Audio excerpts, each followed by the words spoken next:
আমাদের প্রাণপ্রিয় জাকের আলী সুইংগাম চাবাইতে চাবাইতে তার ব্যাটিং স্কিল তো সব খাইছে, এখন তার কিপিং স্কিলও সব খায়া ফেলতেছে।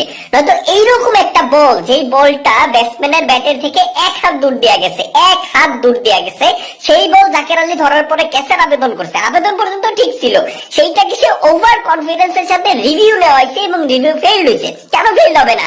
বল তো ভাই ব্যাটসম্যানের ব্যাটের থেকে এক হাত দূর দিয়া গেছে, মানে 19-20 ডিফারেন্স না, ব্যাটের খুব কাছাকাছি গেছে এমনও না, কোনো শব্দ হয় নাই।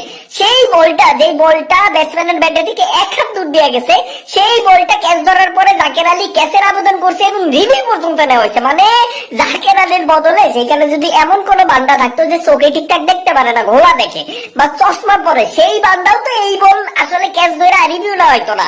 এতটা ডিস্টেন্স ছিল, মানে ব্যাটের থেকে এক হাত দূর দিয়ে যে বলটা গেছে, সেই বল কেমনে জাকের আলী রিভিউ না হইলো, এইটাই আমি বুঝি না ভাই। জাকের আলী দিন দিন যা করতেছে, মানে জাকের আলীরে যখন নোয়াখালী কিনছিল তখন আমি বলছিলাম যে এই জাকের আলীরে যে নোয়াখালী কিনলো, নোয়াখালীর ভাই ভুগতে হবে, জাকের আলী নোয়াখালীরে ভোগাবে।